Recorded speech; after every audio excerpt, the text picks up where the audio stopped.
Bom dia, vamos iniciar a nossa aula, bastante texto aqui para a gente tratar. Nossa aula hoje sobre Lucas 8, e a nossa intenção, já mais clara aí para todos, é que tratemos um capítulo por aula. Esse é o nosso desafio. Então vamos orar, pedindo a Deus que tenha misericórdia, principalmente no horário, né? Vamos orar a Deus.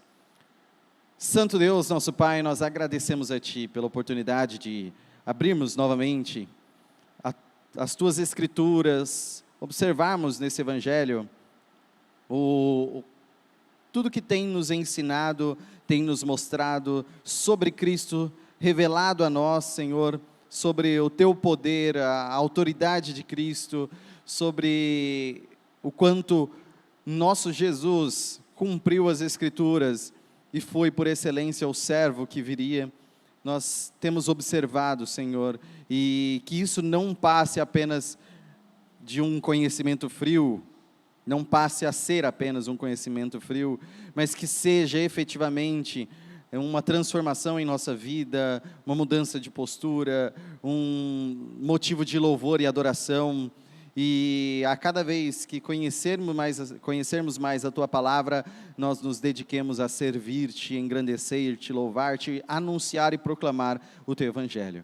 Nos abençoe em mais essa aula, precisamos e dependemos de Ti, em nome de Jesus, amém. Lucas 8, vendo um pouquinho do que nós falamos na última aula,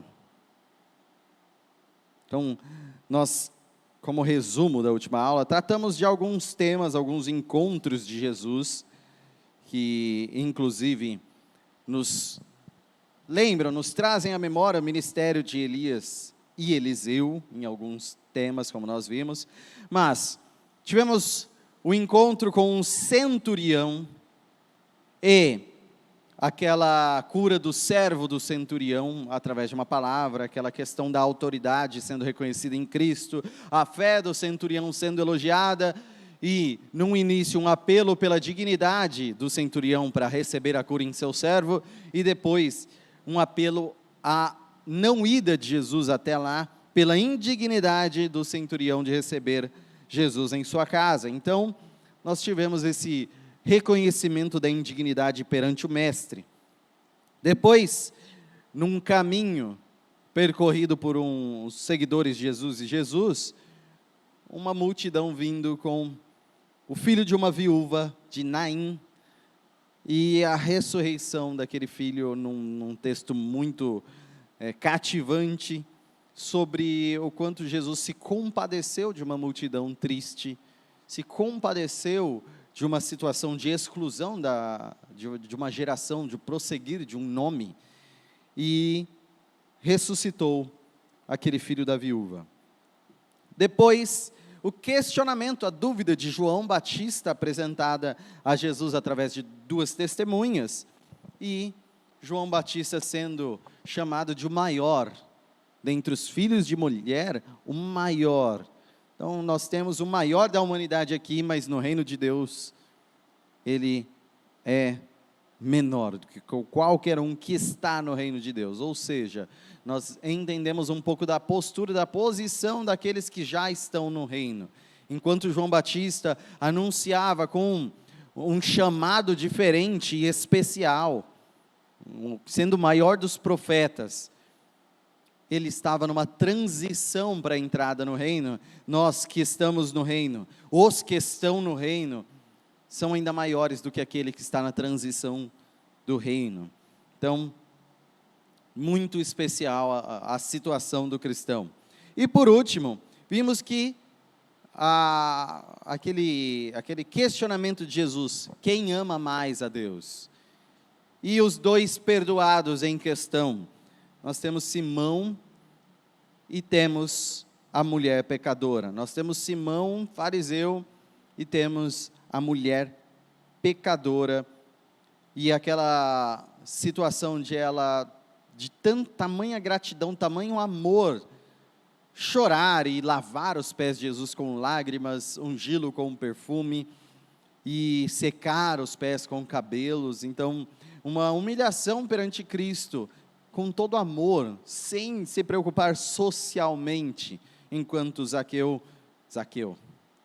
não, de forma alguma, enquanto Simão estava apenas questionando quem seria aquele homem, se realmente era profeta.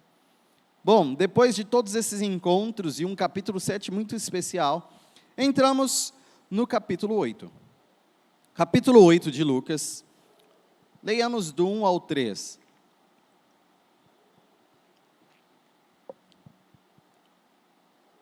Depois disso, Jesus ia passando pelas cidades e povoados, proclamando as boas novas do reino de Deus. Os 12 estavam com ele, e também algumas mulheres que haviam sido curadas de espíritos malignos e doenças. Maria, chamada Madalena, de quem havia saído 7 demônios. Joana, mulher de Cusa, administrador da casa de Herodes. Susana e muitas outras. Essas mulheres ajudavam a sustentá-los com seus bens. Então, já dando uma pausa na leitura aqui no versículo 3, nós temos destaques femininos. Então, isso é muito interessante, porque nós temos destaques femininos aqui, juntamente com Jesus. No versículo 1 está falando de um grande resumo, resumindo o que Jesus fez. Nós vimos o ministério de Jesus, ministério público de Jesus. Como resumir o que nós estudamos até agora? Lucas 8:1. Jesus ia passando pelas cidades e povoados e proclamando as boas novas do reino de Deus. Esse é o resumo do ministério de Jesus, fazendo curas, libertações e proclamando a palavra de Deus. Pois bem, tem alguns destaques daqueles que estavam com Jesus. Primeiro, os 12 que nós já vimos, 12 seletos, dentre os discípulos, aqueles escolhidos que foram chamados por Jesus de apóstolos, e as seguidoras, discípulas, que também estavam com Jesus. Então é muito interessante o destaque que a Bíblia dá para essas mulheres. Por quê? Não só essas, mas as mulheres cristãs em si, elas têm grande destaque. Primeiro, nós vemos Lucas dando esse destaque, seja nesse livro, seja no livro de Atos dos Apóstolos, onde quem se reunia para oração era citada, as mulheres também, Maria estava entre eles. Então, sempre citando as mulheres, sendo da primeira comunidade cristã, também presença marcante, ou se reunindo naquele lugar de oração, quando Paulo vai atrás, e tem mulheres lá que creem. Então, nós temos sempre nesses locais de oração, nesses locais de reunião, na primeira igreja, na igreja primitiva, na comunidade cristã em Jerusalém, desde os primórdios, mulheres que seguem fielmente a Jesus. E, destaque importante, foi o grupo de mulheres o único grupo a testemunhar todos esses fatores: morte, sepultamento, sepulcro vazio e ressurreição. Então, tudo isso só foi testemunhado por mulheres. Só mulheres testemunharam esses 4 fatores. Então, é muito importante entendermos o papel da mulher e a presença da mulher nas comunidades cristãs. Isso é muito importante. E dentro desse texto nós temos um papel bem diferente, inclusive. Para nós, para nossa cabeça automática talvez, mas não para a época. Por quê? Não só seguidoras, que era algo muito diferente para a época, mas financiadoras. Primeiro, mulheres que sustentam mestres, rabinos, ensinadores, não era algo incomum. Então fique claro, não era algo incomum. Existiam mulheres que sustentavam alguns outros mestres sem problema algum. Então já é um costume de muita longa data aí, mulheres também, nas suas finanças, organizadas, obviamente, disporem de um valor para sustentar ensino. Também é algo comum. Porém, naquela época era muito incomum e até mal visto mulheres seguirem esses ensinadores. Então, ouvirem, ok, quando estiver perto, passar por lá, ou ir, mas caminharem, irem com ele, saírem peregrinando com ele, fora de casa, estamos falando de dias, tá? Então, isso era extremamente incomum. E, na verdade, salvo por algum ou outro filósofo grego da época, mas raro até entre eles, e mal visto até entre eles, nós temos como uma situação incomum essas seguidoras, essas discípulas de Jesus, já mostrando que o ministério de Jesus é bem diferente. É muito inclusivo. Ao contrário do que nós vemos no normal da época, Jesus recebia, ao contrário do que a expectativa religiosa da época também ensinava, Jesus recebia e comia com pecadores, publicanos, recebia o amor e o afeto demonstrado publicamente de pecadoras, e tinha como discípulas suas, seguidoras suas, pessoas que ele ensinava, mulheres. Então, tudo isso é muito diferente para a época. Que mulheres são destacadas aqui? Primeiro, Maria Madalena. Então, Maria, também chamada de Madalena, provavelmente por causa do local chamado Magdala no Jana, que significa Torre dos Peixes, ali próximo. Então, por causa da Magdala, Madalena. Então, Magdalena. Observação não sabemos exatamente por quê, mas existe uma tradição de considerar a Maria Madalena como uma ex-prostituta. Inventado. Não sabemos de onde foi feita essa associação, mas a Bíblia não dá nenhuma conclusão sobre isso. A única coisa que nós sabemos efetivamente é que ela era uma possessa.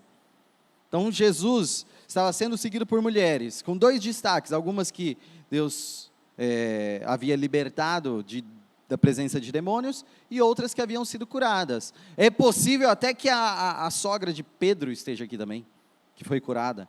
Então, nós temos várias mulheres, só alguns destaques sendo deixados aqui, entre elas Maria Madalena. 7 demônios haviam sido expulsos dela.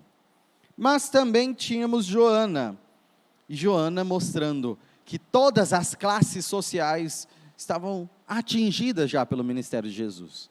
Joana era esposa do administrador da casa de Herodes Antipas, o rei fantoche ali da região, o rei que obedecia a César ali na região. Então, se era o administrador do homem máximo de toda aquela região, estamos falando de alguém de acesso na altíssima sociedade. E era essa esposa também seguidora de Jesus. E temos uma terceira mulher citada por nome aqui, Susana, que não é citada pelo que fez e não é citada novamente depois. Então, nela não conhecemos. Joana é citada novamente, Madalena será citada novamente, mas Susana não. Então, não sabemos, nem temos nenhuma informação de quem é.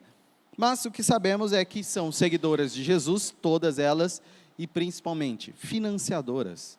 Aquelas que colocavam a mão no bolso para sustentar esse ministério itinerante de Jesus. Afinal, quem está andando e ensinando não está recebendo dinheiro, a não ser de quem contribui. E essas são contribuintes assíduas. Prosseguindo, versículos de 4 a 10. Reunindo-se uma grande multidão, e vindo a Jesus gente de várias cidades, ele contou esta parábola. O semeador saiu a semear. Enquanto lançava a semente, parte dela caiu à beira do caminho, foi pisada e as aves do céu a comeram.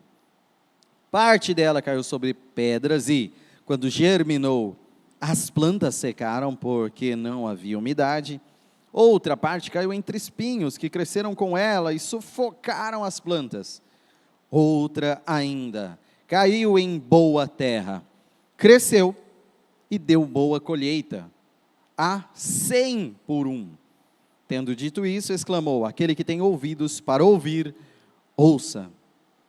Seus discípulos perguntaram-lhe o que significava aquela parábola. Ele disse: a vocês foi dado o conhecimento dos mistérios do reino de Deus, mas aos outros falo por parábolas, para que vendo, não vejam, e ouvindo, não entendam. Bom, pela primeira vez nesse livro, nos deparamos com uma parábola. Parábola que, trazendo aí para, talvez, um significado, o que é uma parábola, né? Breve máxima, dito ou figura de linguagem que envolvia uma comparação ou imagem. Então, se você vai dar alguma informação, a gente chama de máxima, breve, alguma informação breve, para ensiná-la, você compara com alguma imagem. É simplesmente isso. Então, é uma ilustração de alguma informação que você quer ensinar. Nós temos aproximadamente, aí, né, ou cerca de 60 parábolas nos evangelhos. E o objetivo dessas parábolas do evangelho é transmitir algum ensino sobre o reino de Deus. Sempre é sobre o reino de Deus. É interessante comparar que parábolas em si são utilizadas, essas figuras de linguagem, são utilizadas por mestres de todos os tipos. E grandes mestres, inclusive mestres orientais, principalmente, têm suas parábolas ensinadas hoje e citadas, ditas por muitos, por muitos. São coisas gostosas de ouvir, parábolas. Mas as de Jesus não. As de Jesus é só para os cristãos. Ninguém sai falando assim: olha que interessante, Jesus falou da semente que caía nisso. Você ouve isso na mídia, em algum lugar? Não, mas geralmente de algum grande ensinador aí pelo mundo, sábios do mundo, as parábolas deles a gente ouve. Por quê? As parábolas deles têm ensinos gerais. As parábolas de Cristo têm um direcionamento só: ensinar sobre o reino de Deus, que é cumprido no Messias, que é revelado pelo único Deus. Então é algo, objeto de fé dentre os cristãos. Ele utilizava como ilustração elementos do dia a dia do povo de Israel. Então, os elementos eram facilmente identificados com o povo. Por exemplo, temos aqui pescaria, muita parábola sobre pesca; lavoura, muita parábola sobre colher, plantar, sobre a forma de crescimento do fruto. Parábolas também sobre o cuidado doméstico, cuidado na casa, a vida familiar ou a harmonia familiar. A vida da realeza também era utilizada, questão de reis, súditos e todo aspecto da realeza, e também de banquetes. Tudo isso era utilizado para parábolas que ensinavam sobre o reino. Entendam, por mais que a figura seja algo de deixar simples o entendimento, porque usa o dia a dia nosso, isso é excelente para ensinar. Não estamos falando que é fácil entender. Não estamos falando que era fácil entender. Principalmente porque tinha um duplo objetivo aqui: que os discípulos entendessem algo sobre o reino e que os de fora não entendessem. Não entendessem. É interessante que hoje em dia tem muitos que admiram, sem dúvida, o ensino de Jesus. Só que alguns forçam algumas coisas que não são propícias à leitura bíblica. Falam que Jesus ensinar por parábolas é algo muito bom, porque ensinava e o povo entendia mais fácil. Não é isso que quis dizer aqui, não. Pelo que lemos bem claramente no versículo 10, A vocês foi dado o conhecimento dos mistérios do reino de Deus, mas aos outros falo por parábolas, para que, vendo não vejam, ouvindo não entendam. É uma citação de Isaías, inclusive que fala, para que eu não os cure. Então a intenção é não entender. A intenção da parábola é esconder aos que estão de fora. Então, a parábola em si só faz sentido para os que estão de dentro. Então, James, que a gente tem aprendido, James Edwards, diz: parábolas são como vitrais de uma catedral, embaçados e sem vida do lado de fora, mas brilhantes e radiantes vistos de dentro. Pois bem, somente aos que estão dentro, somente os discípulos, somente os da fé, conseguem entender as parábolas. Só tem sentido e vida para eles. Para os que estão de fora, não faz sentido algum. Os de fora da fé não têm sentido algum para a parábola. Então é por isso que o mundo não fica contando as parábolas de Jesus como um grande mestre sobre a vida. Não. Porque os que estão de fora não sequer veem brilho nessas parábolas. Bom, outra informação muito interessante é que, sendo assim, a própria vida, o ministério de Jesus é a maior de todas as parábolas. Porque só os que estão de dentro entendem o verdadeiro brilho e o significado da vida de Jesus, do ministério de Jesus. Os que estão de fora não entendem adequadamente esta parábola. Bom, do que nós lemos, nós temos alguns elementos da narrativa e o que acontece. Primeiro, fiz até uma tabela aí, depois vai ser completada pelo significado. Primeiro, o elemento semente aí que vai para diversos tipos de plantio. Então não cairá sobre só um tipo de terra, por isso tem uma diversidade de plantio.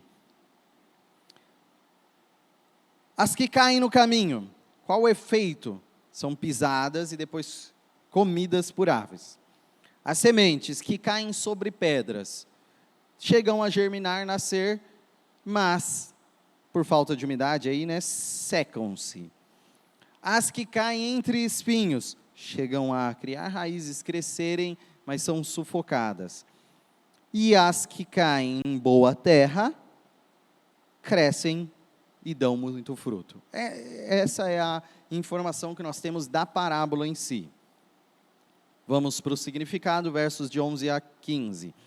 Este é o significado da parábola. A semente é a palavra de Deus.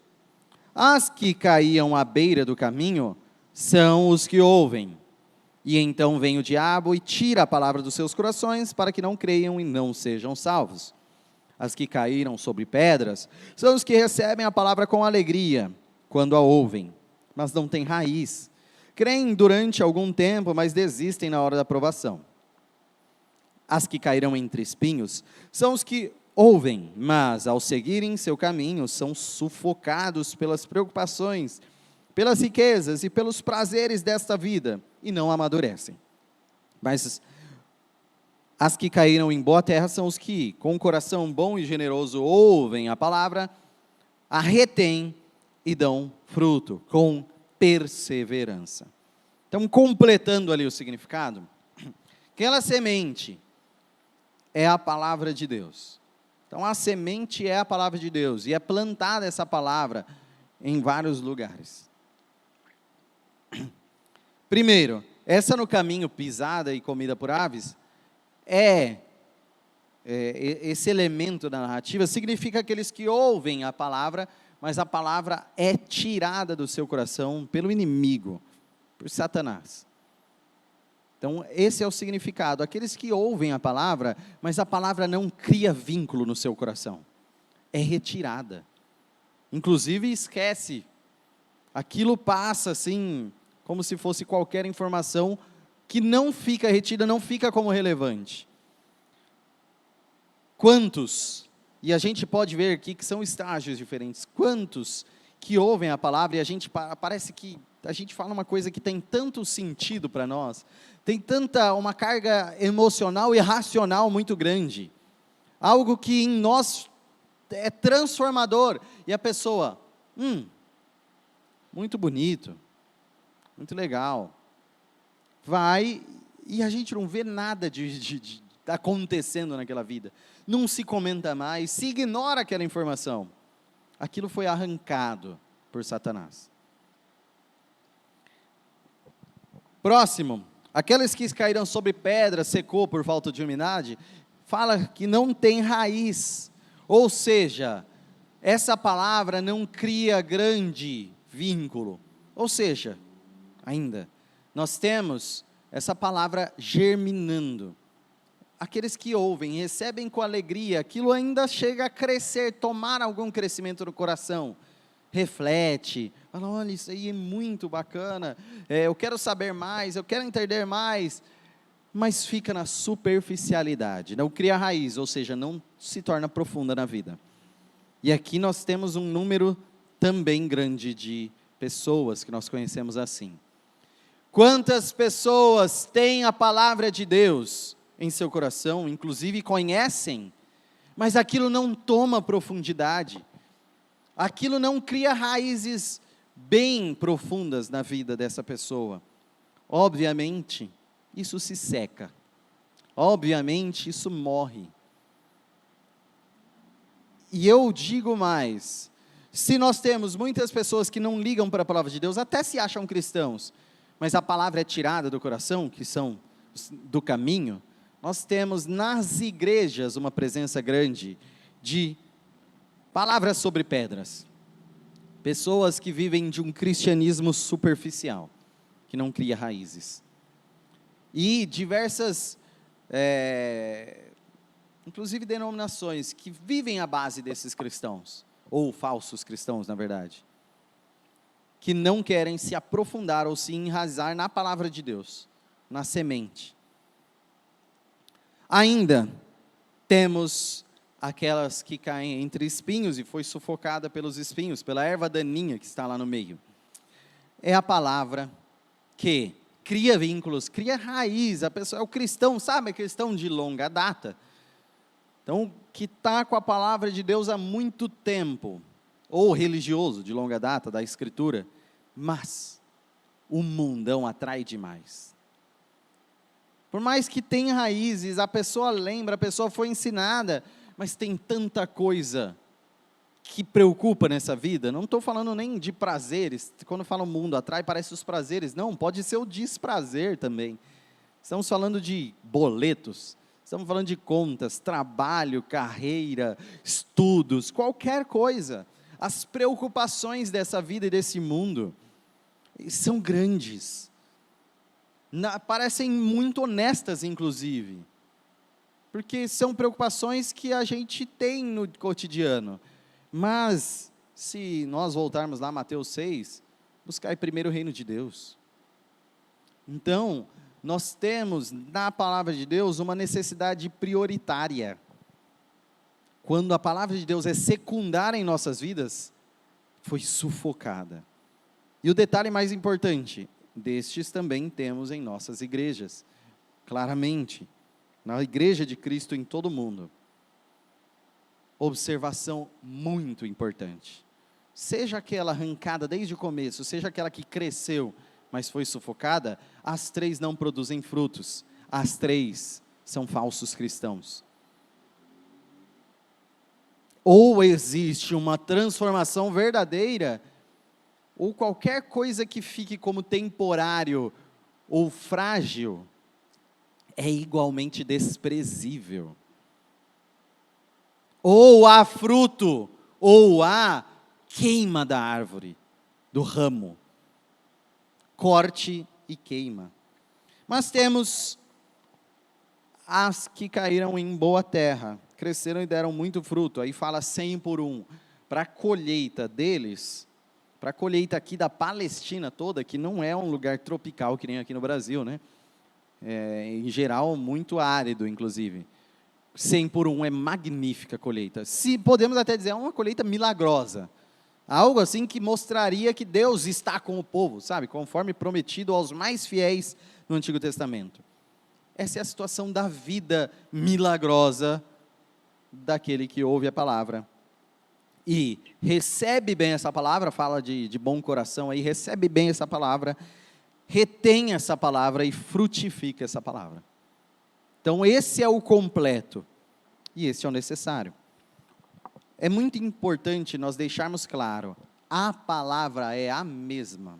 Então o problema não coloquem o problema no transmissor da palavra. É porque aquele ensina mal. É porque a palavra em si, tem gente que tem grandes pregadores. Aqui nós temos pregadores locais muito comuns, fracos. Não está aqui de forma alguma Jesus coloca a palavra em si ou a transmissão da palavra como problema. Não é. A proclamação em si não é o problema aqui. A audição, a forma da audição é o problema. Então, como essa palavra é ouvida?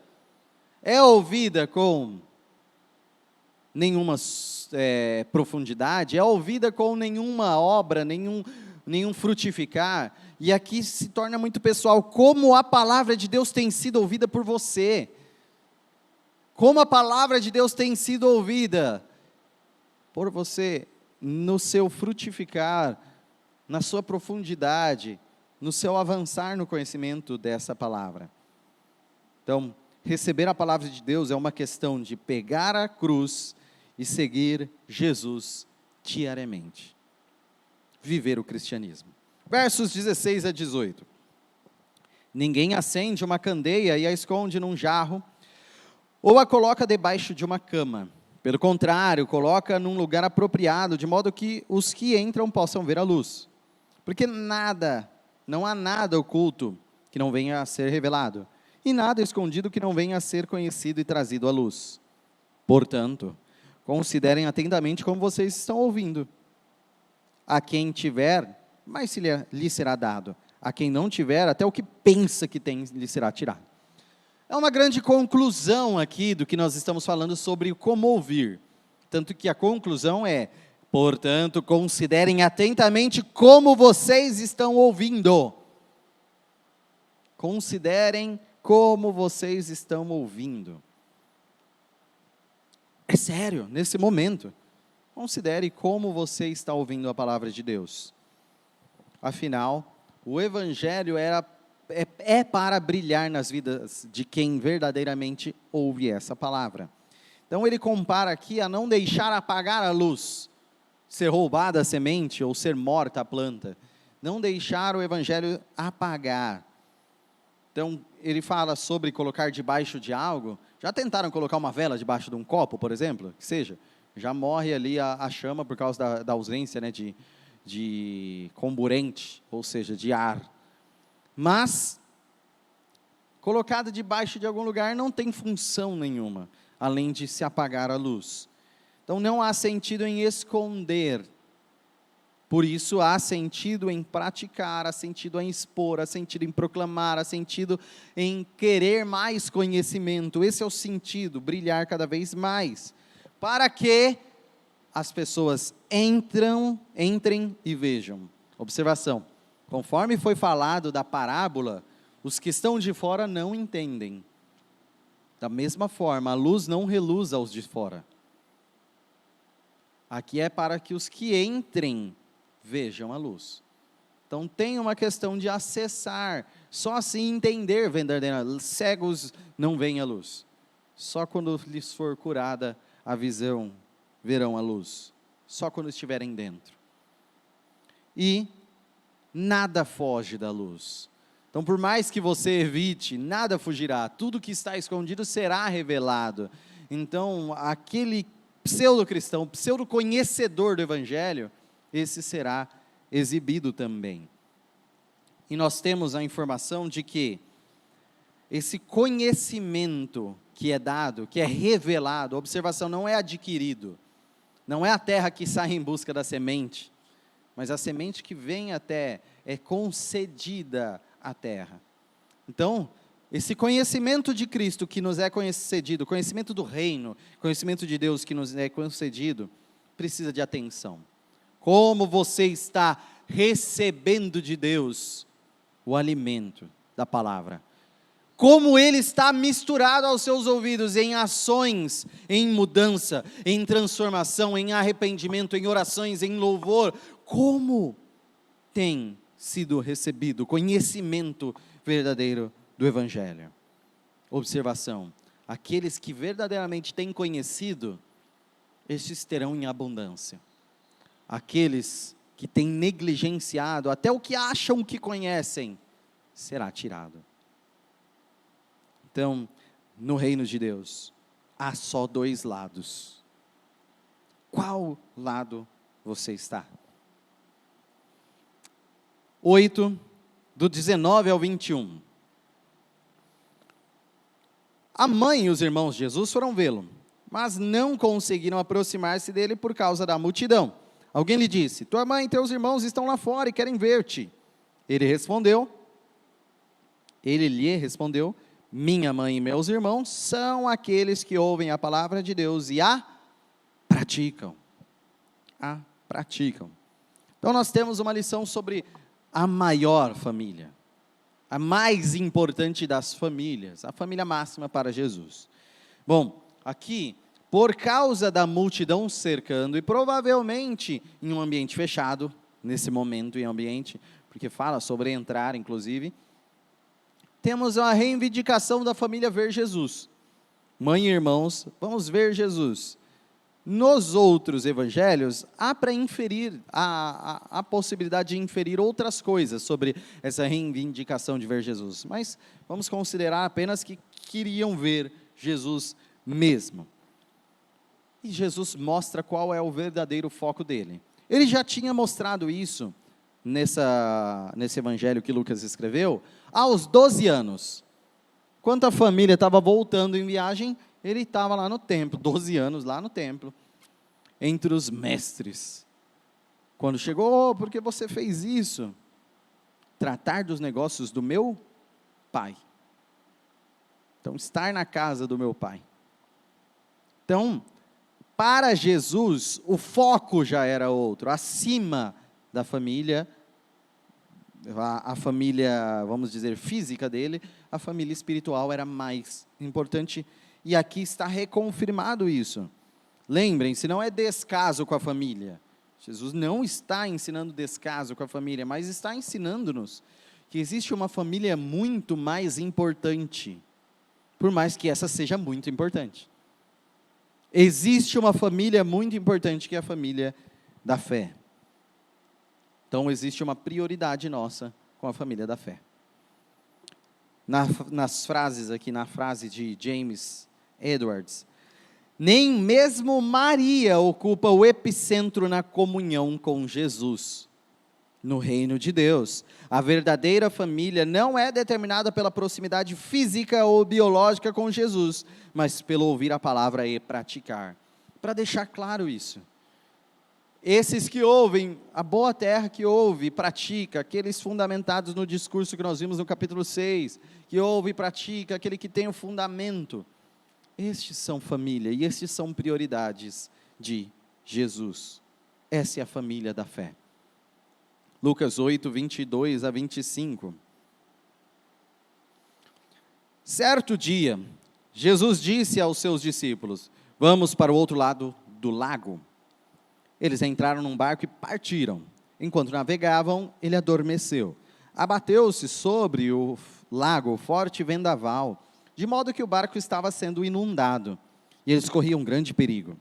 Os discípulos foram acordá-lo, clamando: mestre, mestre, vamos morrer. Ele se levantou, repreendeu o vento e a violência das águas, tudo se acalmou e ficou tranquilo. Onde está a sua fé? Perguntou ele aos discípulos.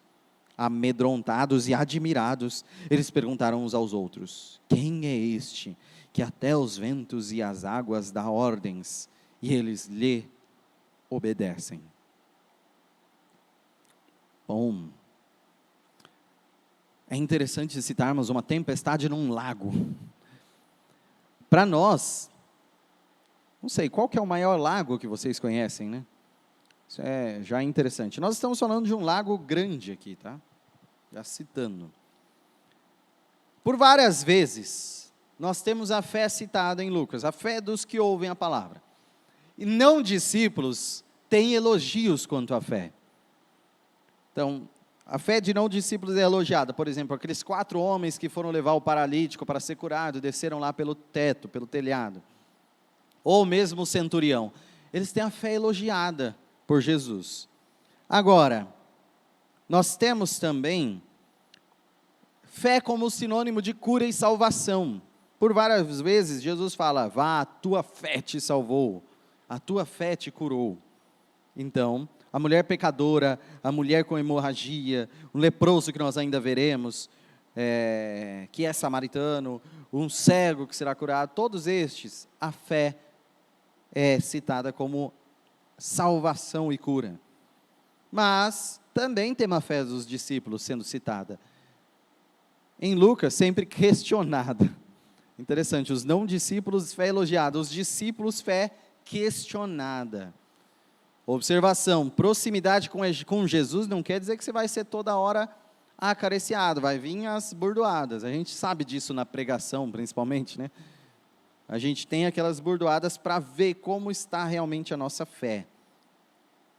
Esse lago de Genezaré, ou o mar da Galileia, como nós chamamos de mar também, tá?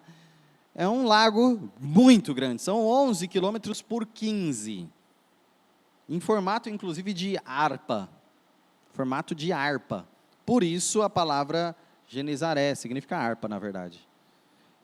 Então, nós vimos que navegando nesse gigantesco mar, nesse gigantesco lago, e por causa daquela situação, inclusive por ter montanhas ao redor, ar frio, ar quente do lugar, tempestades são possíveis, cientificamente. Tá? Então, acontece tempestades nesse gigante lago. E fortes tempestades. E aqui a tempestade estava a ponto de afundar este barco, em que Jesus dormia. Nós temos sinônimos aqui muito interessantes da humanidade de Cristo, ao cansaço e dormir. Mostrando o lado humano, mas ele chega e fala. É interessante o destaque que ele não ora, mas ele fala, porque tem um objetivo aqui.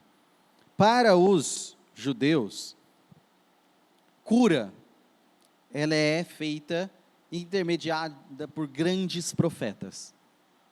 A gente vê até agora a maravilha aos olhos daqueles, vendo curas e libertações, e eles falam, um grande profeta está entre nós.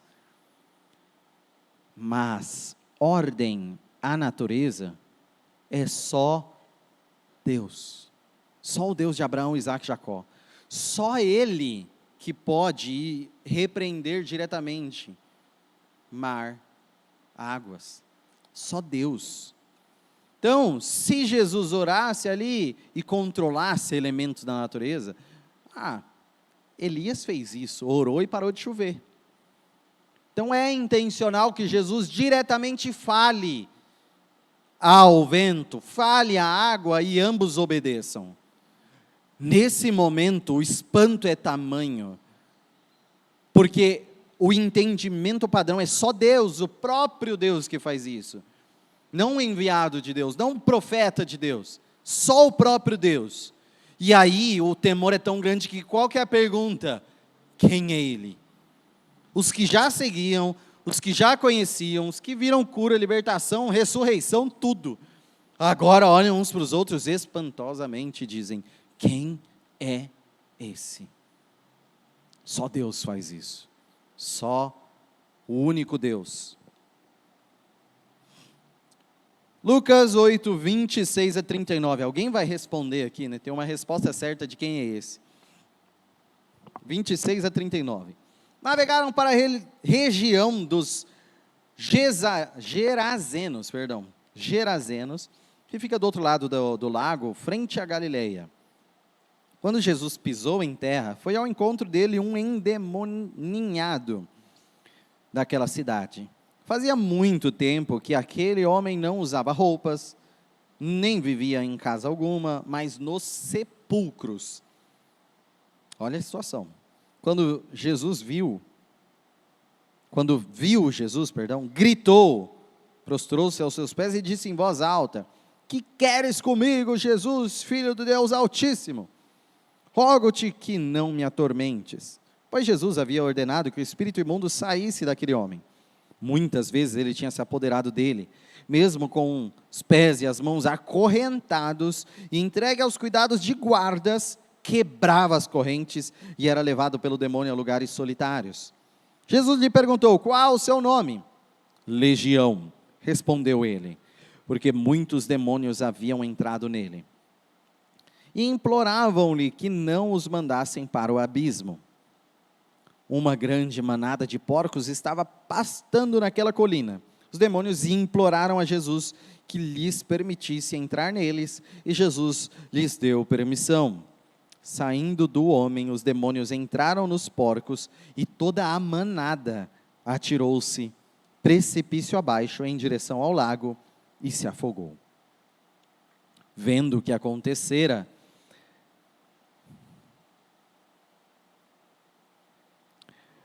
os que cuidavam dos porcos fugiram e contaram esses fatos na cidade e nos campos, e o povo foi ver o que havia acontecido. Quando se aproximaram de Jesus, viram que o homem, de quem havia saído os demônios, estava sentado aos pés de Jesus, vestido e em perfeito juízo, e ficaram com medo.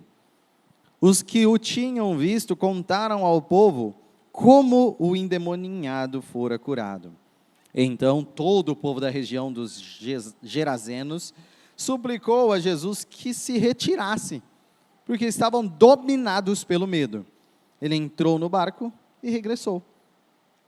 O homem de quem havia saído os demônios suplicava-lhe que o deixasse ir com ele, mas Jesus o mandou embora, dizendo: volte para casa e conte o quanto Deus lhe fez. Assim, o homem se foi e anunciou a toda a cidade o quanto Jesus tinha feito por ele. Bom, se nós vimos um Senhor sobre a natureza física, agora um Senhor sobre a natureza espiritual. Indo para aquela região, essa região desse lado, que nós acabamos de citar, é conhecida por Decápolis, por causa de 10 cidades que tem naquele local.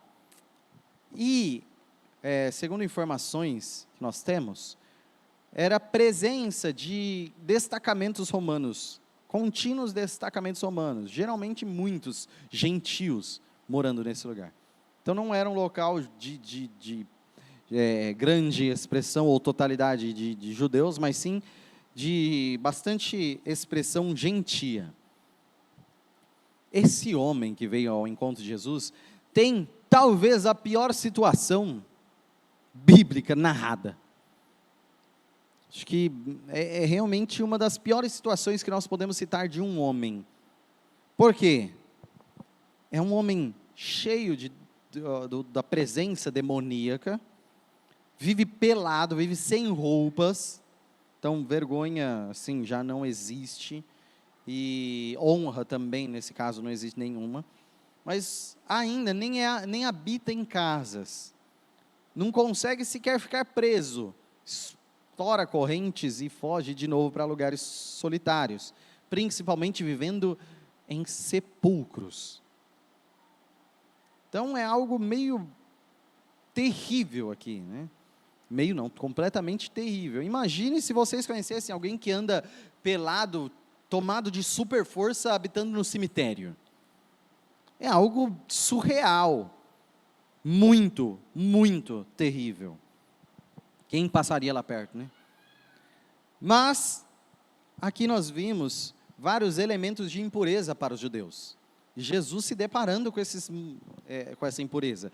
Vamos lá, nós temos espírito imundo, nós temos gentios, que é tido como um povo não separado, santo, limpo, mas um povo imundo.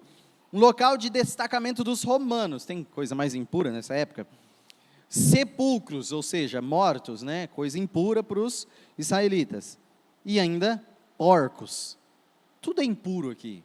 Estamos querendo, nesse texto, a ênfase do impuro. Mas a ênfase do impuro se encontrando com quem? Com o puro. Logo que há esse encontro, a impureza se submete, o espírito se submete. E reconhecendo quem Jesus é citado Filho do Altíssimo. Mostrando ali esse reconhecimento, esse prostrar-se, a imediata submissão. Observação, existem livros, inclusive, dessa época de exorcismo, de lidar com espíritos, com procedimentos, com métodos, coisas que deveriam ser lidas. Hoje nós temos também, inclusive se a gente falar de expulsar demônios, não, você tem que ler a Bíblia, você tem que orar, você tem que, não sei o que lá, para a igreja católica tem que tacar a aguinha lá. Então, tudo isso são procedimentos. Aqui Jesus não vem com nenhum procedimento. A autoridade não está no método. A autoridade está na pessoa de Jesus. O que ele fizer, já há submissão. Então, é totalmente diferente. Quem ali é questionado? Um que se chama legião. Por muitos demônios habitarem. Observação, uma legião é entendida como em Roma, aproximadamente mais de 5.500 soldados, 5.600, em torno de 6.000 soldados. Então, estamos falando, chamou-se de legião uma quantidade absurda de demônios aqui presentes. E alguma comparação com a própria situação do exército romano dominar sobre Israel. Então, aquele que deveria ser o povo de Deus sendo dominado por um exército impuro, pela impureza do Império Romano. Tem esse símbolo. Então, as legiões ocupam um homem. As legiões de Roma ocupam o povo de Deus nessa época. Tem um símbolo interessante.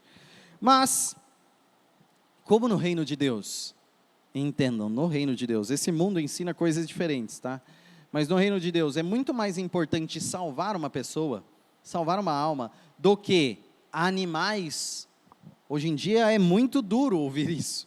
Pessoas falam que animais são melhores do que pessoas, tá? Cada vez mais. No reino de Deus, não.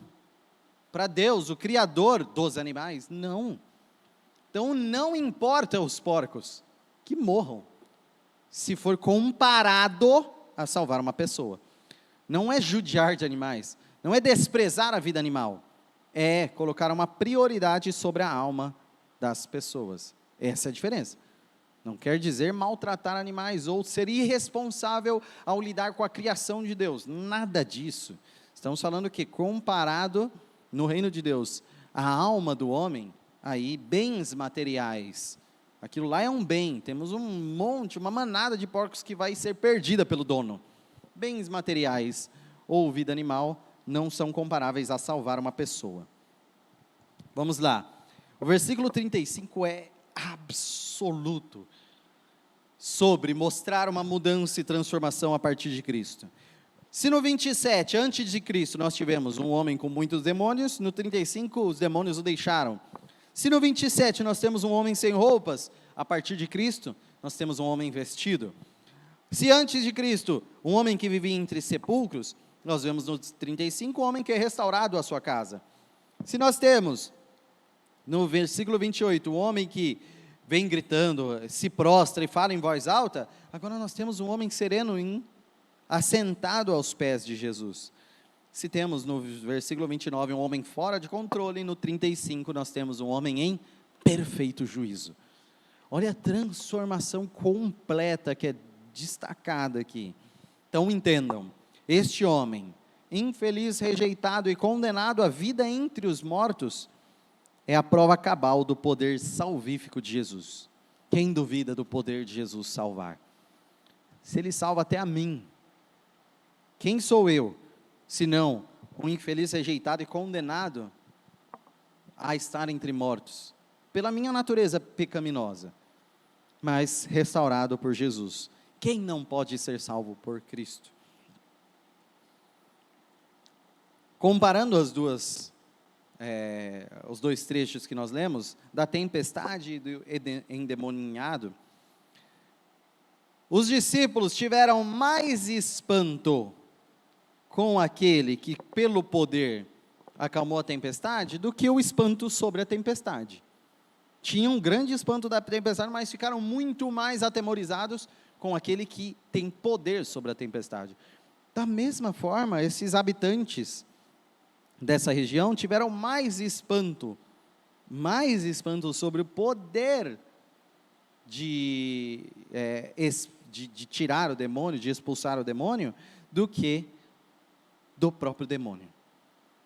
Então, se o homem habitava daquele jeito, no cemitério, nu, com força sobre-humana, aquilo espantava menos do que alguém vir e restaurar e curar aquele homem. Isso espanta muito mais. Tanto que, tão espantados, mandaram Jesus embora, de tanto temor. Já o homem que fora curado, verdadeiramente por Cristo, foi liberto, vira uma testemunha fiel, que exigia, clamava ir junto com Jesus. Jesus tinha outro ministério para ele. E mostrando que não só os 12 têm autoridade para falar sobre Jesus e espalhar as boas novas, este homem, nessa região, foi chamado a pregar e saiu exultante, pregando Deus, pregando o que Jesus fez por ele, com toda alegria. Lucas 8, de 40 a 48. Quando Jesus voltou, uma multidão o recebeu, pois todos o esperavam. Então um homem chamado Jairo, dirigente da sinagoga, veio e prostrou-se aos pés de Jesus, implorando-lhe que fosse à sua casa, porque sua filha única, sua única filha, de cerca de 12 anos, estava à morte. Estando Jesus a caminho, a multidão o comprimia. E estava ali certa mulher que havia 12 anos, vinha sofrendo de uma hemorragia, e gastara tudo o que tinha com os médicos, mas ninguém pudera curá-la. Ela chegou por trás dele, tocou a borda do seu manto, e imediatamente cessou a hemorragia. Quem tocou em mim? Perguntou Jesus. Como todos negassem, Pedro disse, mestre, a multidão se aglomera e te comprime. Mas Jesus disse, alguém tocou em mim, eu sei que de mim saiu poder. Então a mulher, vendo que não conseguiria passar despercebida, veio tremendo e prostrou-se aos seus pés. Na presença de todo o povo, contou por que tinha tocado nele e como fora instantaneamente curada. Então ele lhe disse, filha, a sua fé a curou, vá em paz. Então, chamado aqui para um milagre de cura, no caminho ele opera um milagre de cura. Então, o milagre no caminho do milagre aqui. Nós temos como suplicante aqui, Jairo, que era dirigente de uma sinagoga. O que é o dirigente da sinagoga, tá? Seria a pessoa responsável pelo ensino que há na sinagoga, a manutenção da sinagoga e o culto, a prestação de adoração que há na sinagoga. Então, não é necessariamente a pessoa que ensina, tá? Deixando claro, na sinagoga até leigos ensinavam. Só que ele era responsável por chegar no dia da adoração, selecionar quem que vai fazer as orações, quem vai fazer a leitura, quem que vai fazer a pregação. Então ele era o responsável, como se fosse o dirigente mesmo do culto, mais ou menos isso. Mas ele é responsável pela sinagoga, geralmente eleito pelos anciãos da sinagoga. No caminho de curar a filha de Jairo, uma mulher que tinha uma hemorragia. Observação, esse fluxo de sangue é comparável para Israel à menstruação, tá? Então, esse fluxo é comparável, porque, como a menstruação, enquanto houver esse fluxo de sangue, a mulher está impura. Para os israelitas, a mulher fica impura, não pode ser nem possuída por homem durante a menstruação, e também todos aqueles a quem ela tocar estarão cerimonialmente impuros até fazerem o procedimento de purificação. Se ela está há 12 anos com fluxo de sangue, ela está há 12 anos impura. Então a condição social dela é de exclusão, de não poder tocar em pessoas, senão elas estariam impuras. E a situação dela era tão terrível, que a gente, e diversos comentaristas, consideram que ela não tinha marido, não podia nem se relacionar, porque não poderia manter a vida sexual por causa da impureza. Então, é uma pessoa totalmente separada do convívio, por causa da sua impureza. E, obviamente, nessa situação, gastou tudo o que podia com médicos e nada. Nada, mesmo com todo esforço, nada. Bom, se a doença, se o sangue, se a hemorragia aí mostra o que flui do corpo da mulher, o texto também mostra o que flui do corpo de Jesus. E poder flui de Jesus. Então, naquele momento, a mulher decidida e com fé, toca como se fosse na franja ali, na barra das vestes de Jesus, e é curada. Jesus destaca que a fé dela que a salvou ou a curou. A mesma palavra pode ser usada dependendo do contexto. Então, o contexto aqui, as duas coisas podem ser consideradas. Então, a curou ou a salvou.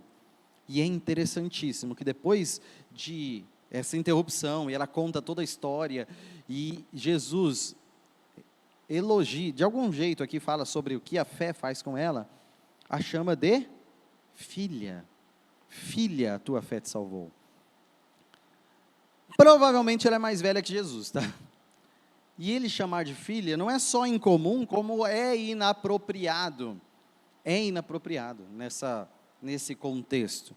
Mas mostra tamanha preciosidade que Jesus considera daquela mulher. Imagina, filha, então mostrando, você é preciosa. Falou que a fé curou publicamente, justamente para reinseri-la no convívio social. E, finalizando o nosso texto, já passando do horário, Lucas 8, 49 a 56, enquanto Jesus ainda estava falando, chegou alguém da casa de Jairo, o dirigente da sinagoga, e disse: sua filha morreu, não incomode mais o mestre. Ouvindo isso, Jesus disse a Jairo: não tenha medo, então somente creia, e ela será curada. Quando chegou à casa de Jairo, não deixou ninguém entrar com ele, exceto Pedro, João, Tiago, o pai e a mãe da criança. Enquanto isso, todo o povo estava se lamentando e chorando por ela. Não chorem, disse Jesus, ela não está morta, mas dorme. Todos começaram a rir dele, pois sabiam que ela estava morta. Mas ele a tomou pela mão e disse: menina, levante-se. O espírito dela voltou e ela se levantou imediatamente. Então Jesus lhes ordenou que lhe dessem de comer. Os pais dela ficaram maravilhados, mas ele lhes ordenou que não contassem a ninguém o que tinha acontecido. Como última parte do nosso texto, então, Jesus é mostrado como o Senhor da vida. Naquele momento, caminhando até curar a menina, teve essa interrupção da mulher do fluxo de sangue. Uma interrupção cara, porque nesse meio tempo, enquanto Jesus conversava, chega alguém e fala: Jesus, terminando de falar, a moça morreu. Então nem precisa mais incomodar Jesus, na verdade, o mestre. Só que o foco volta-se para a situação da menina. Jesus volta, chama Jairo, continua com foco em mim, dizendo: creia, tão somente creia. Não olhe a situação, olhe Cristo. Não olhe a situação, olhe para Jesus. E conforme os costumes judaicos da época, se deparou com pranteadores, choradores. Observação, isso é interessante sabermos. Naquela época, era comum ter choradores, pranteadores profissionais.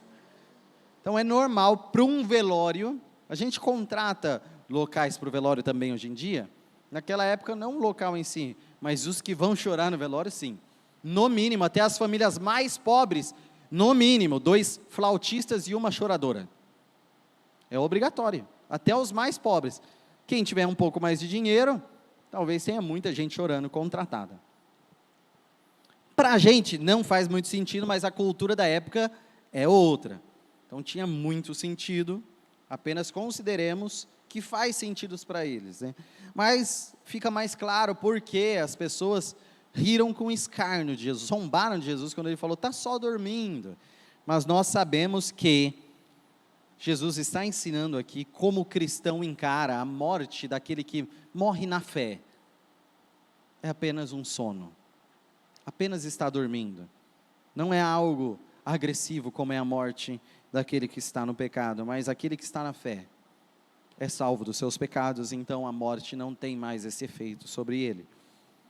Então, quando Jesus a chama, e ainda fala para dar de comer, para mostrar a plena saúde dela, e o Espírito já voltou, lembrando a situação das ressurreições também, de Elias e Eliseu, o Espírito voltou, maravilhados, aqueles pais são convidados a não proclamarem, permanecerem em silêncio.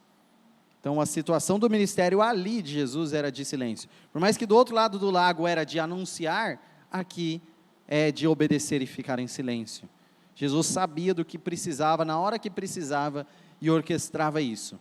Basta aos que ouvem Jesus obedecê-lo. Obedecê-lo. E assim termina a nossa aula. Vamos orar para encerrarmos? Santo Deus, nosso Pai, nós agradecemos a Ti pelas Tuas Escrituras. Pedimos que nos ensine, nos mostre como devemos agir, Senhor, sempre em confiança, em fé, e apesar das situações, não nos atermos ao tamanho da situação, mas olharmos para Cristo, confiarmos em Cristo. Nós devemos ter verdadeira compaixão daqueles que sofrem, e saber que, apesar das piores situações humanas, demonstradas aqui no texto, por exemplo, com esse endemoninhado, apesar da situação de morte, qualquer situação, Cristo tem autoridade sobre. Não há nada em vida que nós podemos deixar de ter esperança.